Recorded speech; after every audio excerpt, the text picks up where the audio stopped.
Thank you so much. Is everybody awake? Can I have some noise?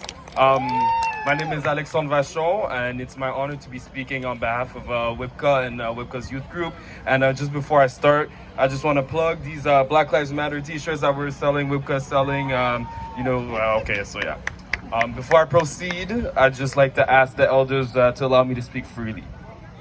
So as we stand under the sun today, we stand alongside the hundreds of millions of past civilizations who as well stood up for liberation. This is what we're standing up for today. Not reformation, not for conversation, and not for solidarity. We are standing for liberation. The battle for liberation in this country is old. It has been fought for 400 years. Blackness is intrinsic to Canadian history.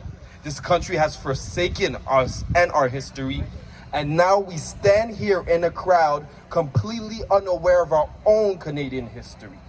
More than anything, we assume that racialized history only started one generation ago, but that is a lie. So I'm addressing you all under the same sun that inspired King Solomon's poetry.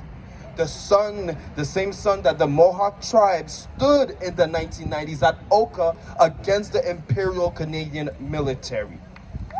I stand under the same sun fighting for liberation, a liberation that Marie-Joseph Angélique, a black Montreal slave, died longing for. We face the same oppression that tied the noose around her neck and hung her in the old port in front of the entire city to see, and then burned her body, and to this day it is not commemorated in the old port. That is unacceptable.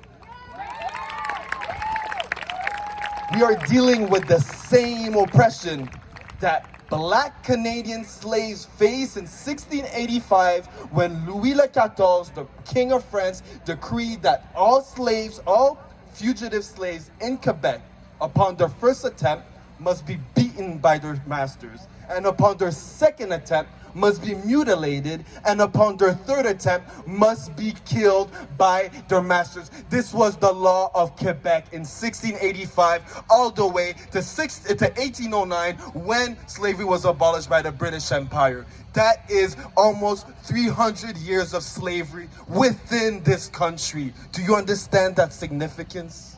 Do you understand this history that's been erased from us? We all stand here thinking about an image of Canada, but there is a long history that defines us without us even knowing it. However, this liberation has been fought for a long time. Our ancestors did not just sit idly by. The Underground Railroad was also a railroad that ran away from Montreal because the Quebec government did not support freed American slaves. They had to run. The Underground Railroad is not what we think it to be.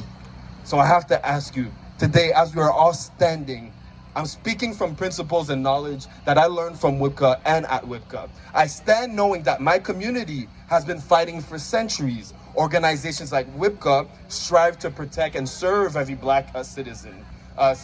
Organizations like WIBCA and New Stars have been fighting for decades.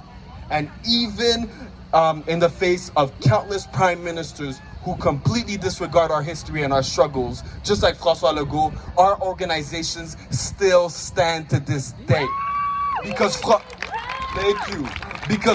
Legault, at the end of the day, will only be an asterisk to Black Canadian history. His dismissing of systemic oppression will reduce his importance in Quebec history because we define Quebec history. I write Quebec history. You write Quebec history, not François Legault.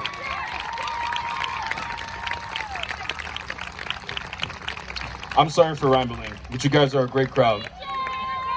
I want to make sure that you all know that you are standing under the same sun that our ancestors really stood under. Whether they were in shackles, whether they were in war uniforms, whether they were in academic halls, remember that they were here, and remember that you are here right now. You are history in this moment. And before ending my speech, I need to address something that reflects my personal views and not the views of WIBCA. You see, every morning I wake up, I brush my teeth, I dress myself, I look at myself in the mirror and I know exactly who I am. I know my history and I know everything that I stand for. I know that I'm half white, and I know that my father's whiteness, his history, has comes from a lineage of people who have profited off of racial oppression. However, I also know that my black side comes from a long lineage of revolutionaries, freedom fighters, people who have fought and died for their liberation. So every morning that I wake up and I know myself, how can the police wake up and not know their history? Do you know that the RCMP originates from private militias that had only two tasks? The first task was to quell indigenous rebellions, and the second, to catch fugitive slaves in North America, in Canada. So that is the history of our police officers. And yet, they want us to talk about police reform. Let me present to you this way. If there's a lemon tree, and you see that tree, and you go for it in the hopes of finding a sweet fruit, and upon biting into the fruit, you taste its sourness. You would be a fool if you go a second time to that same tree, asking for the same sweetness, and then biting and finding the same sourness. That tree can only produce sourness. It cannot produce sweetness. So why are we going to the same tree? And more importantly, how dare that fruit, that lemon, tell us and look at us in the eye and say, you must adjust your expectations and take in my sourness, even though you desire and need that sweetness. No, we must accommodate our taste buds to their natural disposition. No, I know that we can get our sweet fruit. You know that you can get your sweet fruit. It's what we desire and what we need, not what they think and what they don't know. Because at the end of the day, every time a police officer puts on that uniform, they forget their history and they have no idea what they stand for. I know what I stand for. How dare they stand up in front of me and not know who they are?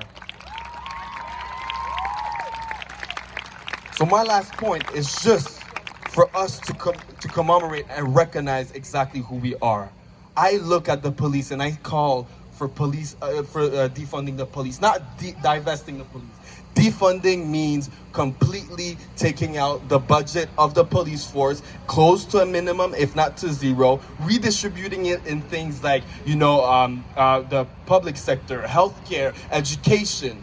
And then, of course, we will be tasked with funding or creating a new sort of protection force. But I do not believe in the police force anymore because I don't believe in their history. I don't believe they hold a place anymore, and I hope that you all know exactly who you are and what your history is.